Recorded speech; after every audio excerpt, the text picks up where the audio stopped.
ಈ ವಿಡಿಯೋದಲ್ಲಿ ನಾನು ಉಳಿದಿರುವಂಥ ಬ್ರೆಡ್ಡಲ್ಲಿ ಬ್ರೆಡ್ ಕ್ರಮ್ಸ್ ಹೇಗೆ ಮಾಡೋದು ಅಂತ ನಿಮ್ಮ ಜೊತೆ ಶೇರ್ ಮಾಡ್ತಾಯಿದ್ದೀನಿ. ಮನೆಯಲ್ಲಿ ಬ್ರೆಡ್ ಉಳಿದೋಗಿರುತ್ತೆ, ಅದನ್ನು ಹೊರಗಡೆ ಬಿಸಾಕೋ ಬದಲು, ಅದನ್ನು ವೇಸ್ಟ್ ಮಾಡೋ ಬದಲು ಈ ಥರ ಬ್ರೆಡ್ ಕ್ರಮ್ಸ್ ಮಾಡಿಕೊಂಡು ಸ್ನ್ಯಾಕ್ಸ್ಗೆ ಯೂಸ್ ಮಾಡಿಕೊಂಡ್ರೆ ಎಷ್ಟು ಚೆನ್ನಾಗಿರುತ್ತೆ ಅಲ್ವಾ. ಬನ್ನಿ ಈಗ ಹೇಗೆ ಮಾಡೋದು ಅಂತ ನೋಡೋಣ.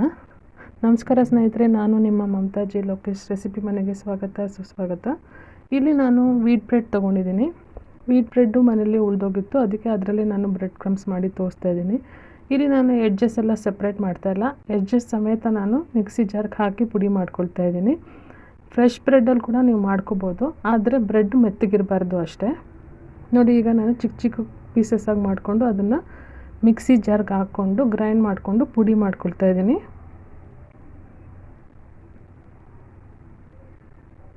ಈ ಥರ ಪೀಸಸ್ ಆಗಿ ಮಾಡಿಕೊಂಡು ಪುಡಿ ಮಾಡ್ಕೊತಾ ಇದ್ದೀನಿ. ನೋಡಿ, ಈಗ ಪುಡಿ ಆಗಿದೆ, ಬ್ರೆಡ್ ಕ್ರಮ್ಸು ರೆಡಿಯಾಗಿದೆ. ನಾವು ಇವಾಗ ಯಾವ್ದಾದ್ರು ಸ್ನ್ಯಾಕ್ಸ್ಗೆ ಇದನ್ನು ಹಾಕ್ಕೊಂಡು ನಾವು ಯೂಸ್ ಮಾಡ್ಕೋಬೋದು. ಆದರೆ ತುಂಬ ದಿನ ಸ್ಟೋರ್ ಮಾಡಬೇಕು ಅಂತಿದ್ರೆ ಅದನ್ನು ಸ್ವಲ್ಪ ನಾವು ಫ್ರೈ ಮಾಡಬೇಕಾಗತ್ತೆ.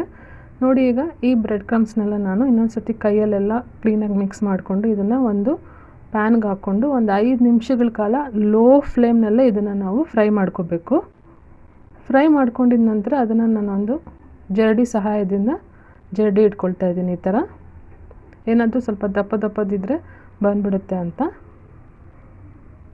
ನೋಡಿ, ಈಗ ಎಲ್ಲ ಜರಡಿ ಇಟ್ಕೊಂಡ ನಂತರ ಈ ಥರ ಸ್ವಲ್ಪ ದಪ್ಪಗೆ ಮೇಲೆ ಬಂದಿದೆ. ಅದನ್ನು ಕೂಡ ನಾನು ಮಿಕ್ಸಿ ಜಾರ್ಗೆ ಹಾಕ್ಕೊಂಡು ಇನ್ನೊಂದು ಸತಿ ಫೈನಾಗೆ ಪೌಡ್ರ್ ಮಾಡ್ಕೊತೀನಿ. ಆ ಪೌಡ್ರ್ ಮಾಡ್ಕೊಂಡಿರೋದನ್ನ ಮತ್ತೆ ಅದೇ ಜರಡಿಲೇ ನಾನು ಜರಡಿ ಮಾಡ್ತಾಯಿದ್ದೀನಿ. ನೋಡಿ, ಈಗ ನಮ್ಮ ಬ್ರೆಡ್ ಕ್ರಮ್ಸು ರೆಡಿಯಾಗಿದೆ. ಇದನ್ನು ನೀವು ಫ್ರಿಜ್ಜಲ್ಲಿ ಇಟ್ಕೊಂಡು 3 ತಿಂಗಳ ಕಾಲ ಸ್ನ್ಯಾಕ್ಸ್ಗೆಲ್ಲ ಯೂಸ್ ಮಾಡ್ಕೋಬೋದು, ಏನೂ ಆಗೋಲ್ಲ. ಸ್ನೇಹಿತರೆ, ಯಾರಾದರೂ ಹೊಸಬರು ನನ್ನ ಚಾನಲ್ ನೋಡ್ತಾಯಿದ್ರೆ ಸಬ್ಸ್ಕ್ರೈಬ್ ಮಾಡ್ಕೊಂಡು ನೋಡಿ. ಸೊ ಈ ವಿಡಿಯೋ ಇಷ್ಟ ಆದಲ್ಲಿ ಒಂದು ಲೈಕ್ ಕೊಡಿ. ಆದಷ್ಟು ನಿಮ್ಮ ಫ್ರೆಂಡ್ಸ್ಗೆ, ಫ್ಯಾಮಿಲಿ ಮೆಂಬರ್ಸ್ಗೆ ಶೇರ್ ಮಾಡೋದನ್ನು ಮರಿಬೇಡಿ. ನನಗೆ ಸಪೋರ್ಟ್ ಮಾಡಿ. ಮುಂದಿನ ಒಂದು ಒಳ್ಳೆಯ ರೆಸಿಪಿಯೊಂದಿಗೆ ನಿಮ್ಮನ್ನು ಭೇಟಿ ಆಗ್ತೇನೆ. Happy day.